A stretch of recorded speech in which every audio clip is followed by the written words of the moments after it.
Il s'appelait Moka, un petit chaton minuscule, curieux.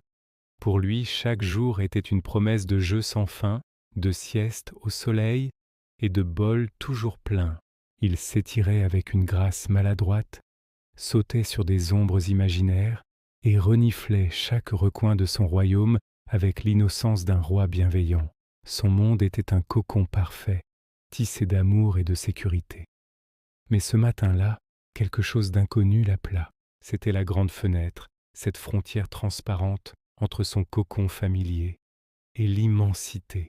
Ses petites pattes posées sur le verre frais, il fixa l'extérieur, prêt à découvrir ce qui se cachait de l'autre côté. Dehors, rien ne ressemblait à ce qu'il connaissait. Le vent fouettait les branches des arbres avec une violence qu'il n'avait jamais sentie. Les feuilles dansaient une valse frénétique, loin de la douceur de ses jouets en peluche. Les voitures passaient à une vitesse folle, des monstres de métal rugissants qui faisaient vibrer la vitre sous ses pattes.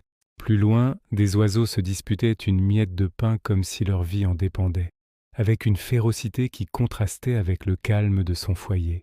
Moka fronça les yeux, son petit cœur battant un peu plus vite.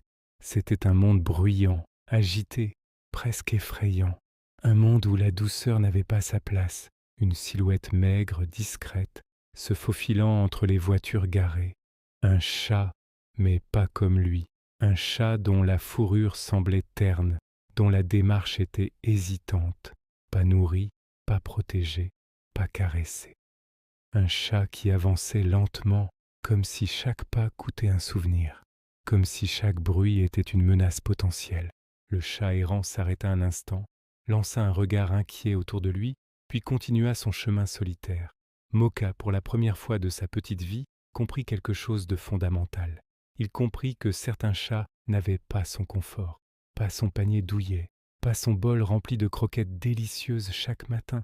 Certains avaient juste leur courage, leur méfiance, leur solitude.